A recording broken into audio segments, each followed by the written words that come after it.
జై శ్రీమన్నారాయణ. నేను మీ icon astrologer Gattupalli Suresh Babu. మనకి ఇప్పుడు గ్రహాలు ఈ 2025 సంవత్సరం మొదలైన తర్వాత మనకి అతిపెద్ద అనేక గ్రహాలు కూడా మారడం అనేది, స్థన మార్పిడి అనేది అవడం జరుగుతూ ఉంది. అయితే మొన్నటి మార్చ్ 29వ తారీఖున షష్టగ్రహ కూటమి అనేది మనకి మీనరాశిలో సంచరించింది.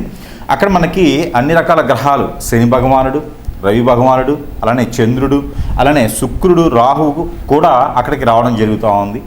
ఆ తర్వాత మే 18వ తారీఖున గురువు, రాహువు, కేతువు, రవి భగవానుడు కూడా మారడం జరుగుతూ ఉంది. రానున్నటువంటి రోజుల్లో మళ్ళీ కూడా శుక్రుడు, బుధుడు కూడా మారేటువంటి అవకాశం లేనున్నపోలేదు. అయితే ఈ యొక్క గ్రహ చలనం, ఈ యొక్క గ్రహ మార్పిడి, ఈ యొక్క గ్రహాల యొక్క కదలిక, ఈ గ్రహాల స్థానాల మార్పిడి వలన ద్వాదశ రాశుల వారికి వారి యొక్క స్థితిగతుల ప్రకారంగా, వారి యొక్క గోచార ప్రకారంగా, వారి యొక్క నామనక్షత్ర ప్రకారంగా ఎలా ఉండబోతుంది.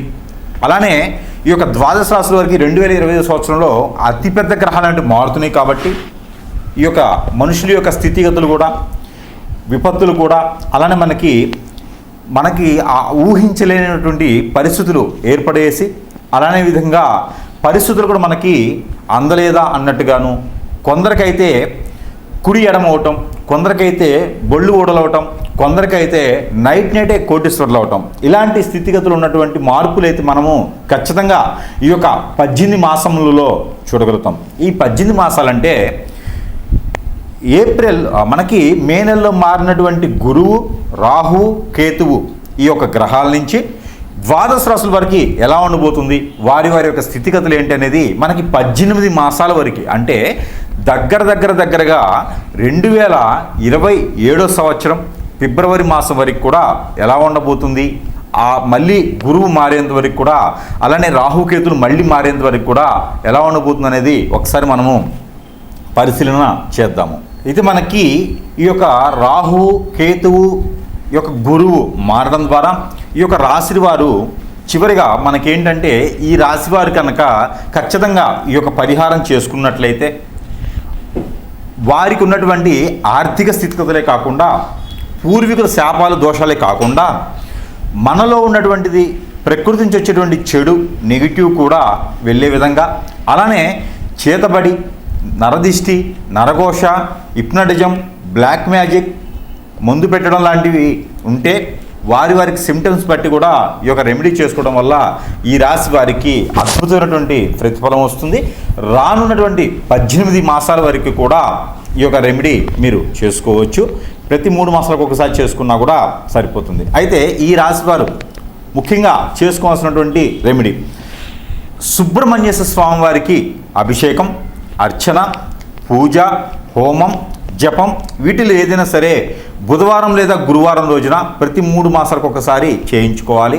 అలానే మీకు సమీప దూరంలో ఎక్కడైనా దత్తాత్రేయ స్వామి కానీ, లేదా సాయిబాబా వారు కానీ, రాఘవేంద్ర స్వామి వారు కానీ ఉంటే ఆ గురువుకు సంబంధించిన ఆలయాల్లో మీరు అరటిపళ్ళు అని మార్కెట్లో దొరుకుతాయి. మనకి అరటిపళ్ళు, మనం అందరం తినేటువంటి అరటిపళ్ళు ఏవైతే ఉన్నాయో అవి బాగా పండినటువంటి అరటిపళ్ళు, మనిషి తినగలుగా అంత పండినటువంటి అరటిపళ్ళుని తీసుకెళ్ళి ఒక 12 డజన్లు లేదా 12 పళ్ళైనా సరే, 1 డజనా లేదా 6 డజన్ల లేదా 12 డజన్లైనా సరే ఆ ఒక ఆలయంలో స్వామివారికి నైవేద్యం పెట్టి, ఆ నైవేద్యాన్ని మీ చేతులతో ప్రసాద రూపంగా అక్కడ ఉన్నటువంటి భక్తులకి అందచేస్తే కనుక మీకున్నటువంటి ఆరోగ్య సమస్యలు, విద్యా సమస్యలు, మందబుద్ధి, మైండ్ పని చేయకపోవటం, స్ట్రెస్ ఫీలు, ఇవన్నీ కూడా తొలగిపోయేలా ఉంటుంది. కాబట్టి ఈ మేర ఈ యొక్క పరిహారం ఈ రాశి వారికి.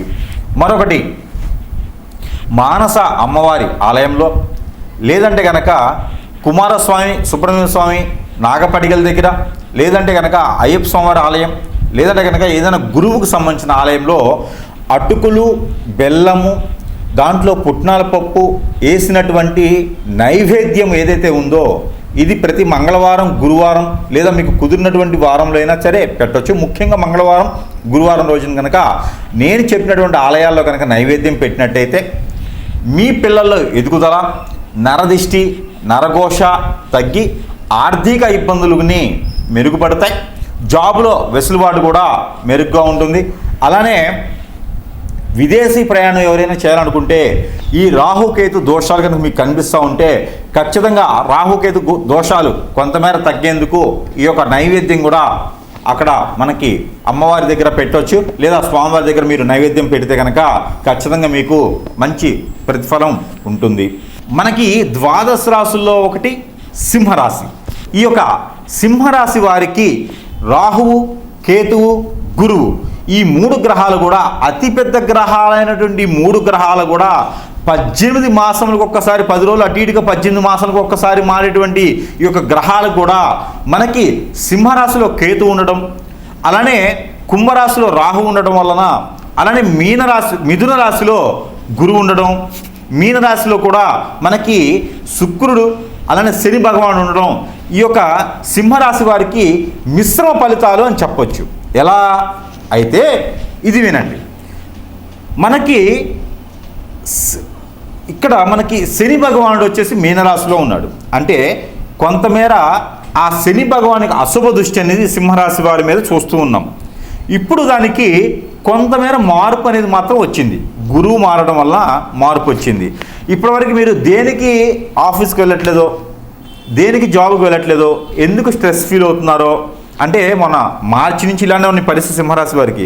డబ్బు వస్తుంది, నిలబడదు, ఏం చేసినా ముందుకు వెళ్ళదు, మైండ్ పనిచేయదు, ఆరోగ్యం నిలకడగా ఉండదు, ఆలోచన నిలకడగా ఉండదు, ఎక్కడికి వెళ్ళాలో అర్థం కాదు, ఎవరితో మాట్లాడితే వాళ్ళ శత్రువులు అవటం, ఏ పని చేద్దామని ముందుకు వెళ్ళకపోవటం, ఇలాంటి పరిస్థితుల్లో ఉన్నటువంటి సింహరాశి వారికి కూడా కొంతమేర అదృష్టం ఉంటుంది. ఎలా? మనకి మే నెలలో మారినటువంటి రాహువు, కేతువు, అలానే గురువు వలన ఈ గురువు మారడంతో, రాహు కేతువు మారడంతో కేతు వచ్చి స్వస్థానంలో ఉండడం, ఈ కేతువు 4వ స్థానాన్ని చూడటం, అలానే రాహు వచ్చేసి మనకి కుంభరాశిలో ఉండడం, కుంభరాశి నుంచి 3వ స్థానం చూడడం, ఇవన్నీ కూడా మీకు మంచి శుభదృష్టి కనిపిస్తూ ఉంది నాకు. ఎందుకంటే కనుక ఈ యొక్క మీ స్థానంలో సింహరాశిలో కేతు ఉండడం కూడా చాలా మంచి జరిగేదానికి అవకాశం కనిపిస్తూ ఉంది.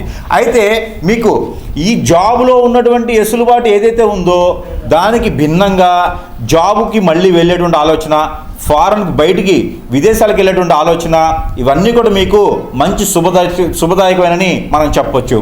అలానే ఈ యొక్క సింహరాశి వారికి కనుక మీకు ఇంకా కూడా పిల్లలు విద్యావృద్ధులు వేసి విదేశాలు చదువుకునే దానికి మంచి అవకాశాలు ఉన్నాయి.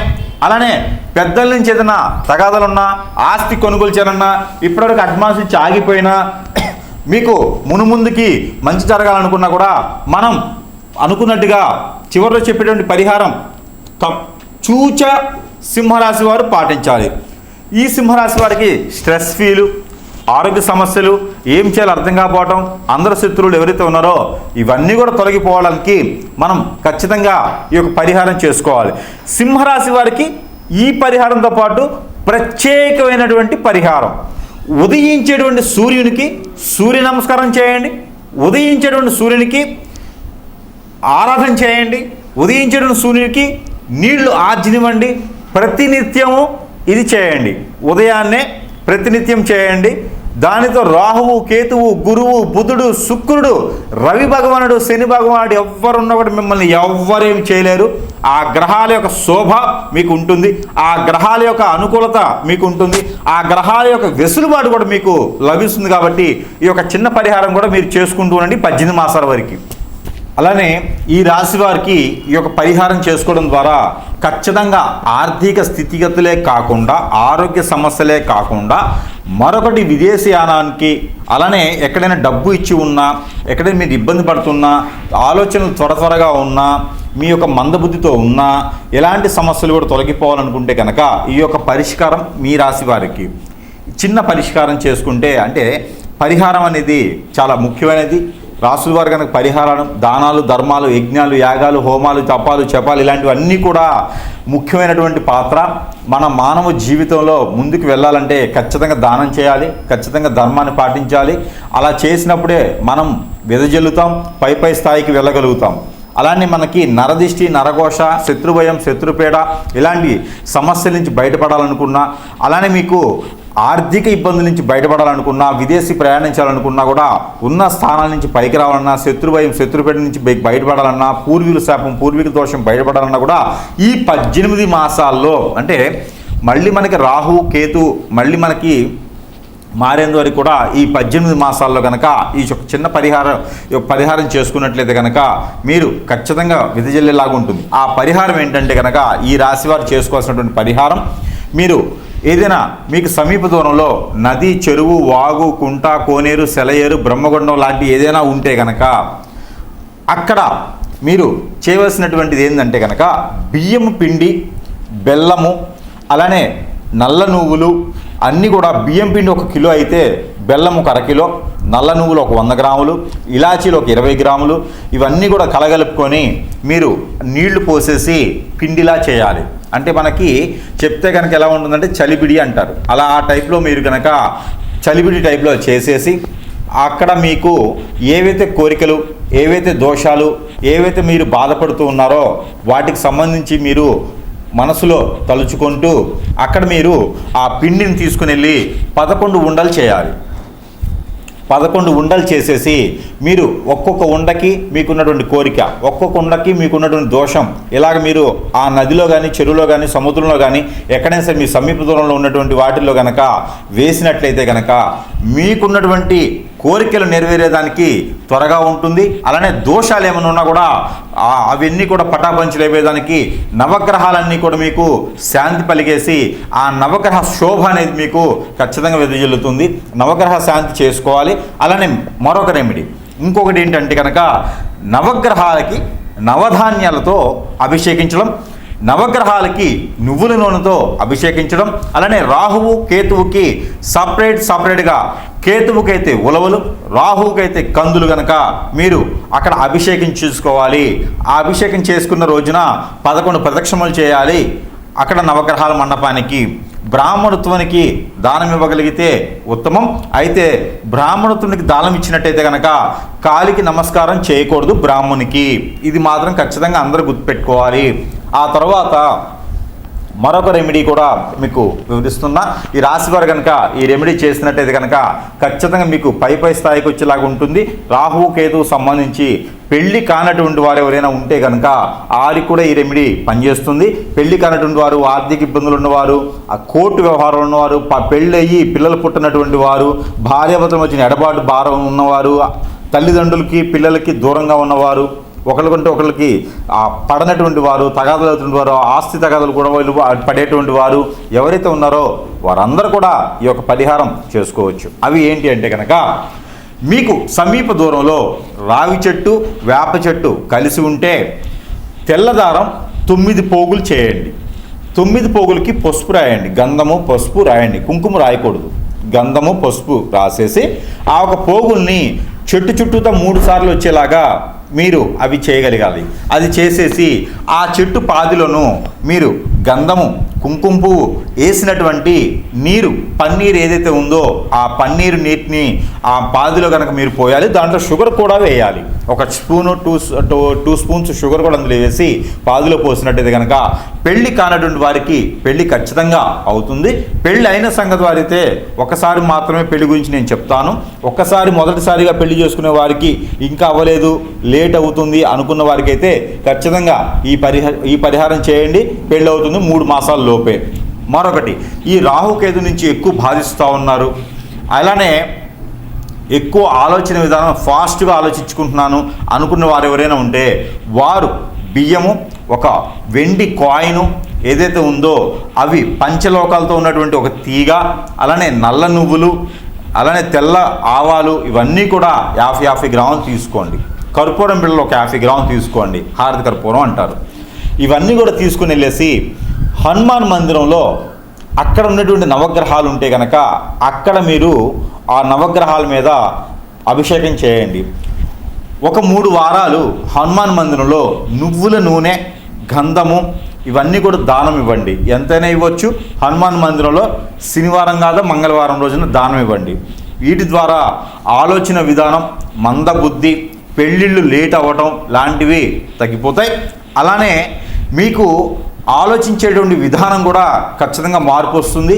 పెద్దరికంగా పెద్ద తరహాగా ఆలోచించేసి మరొక నలకరికి కూడా సలహాలు ఇవ్వగలటువంటి పరిస్థితికి ఏర్పడతారు. ఈ యొక్క రెమెడీ కూడా మీకోసమే.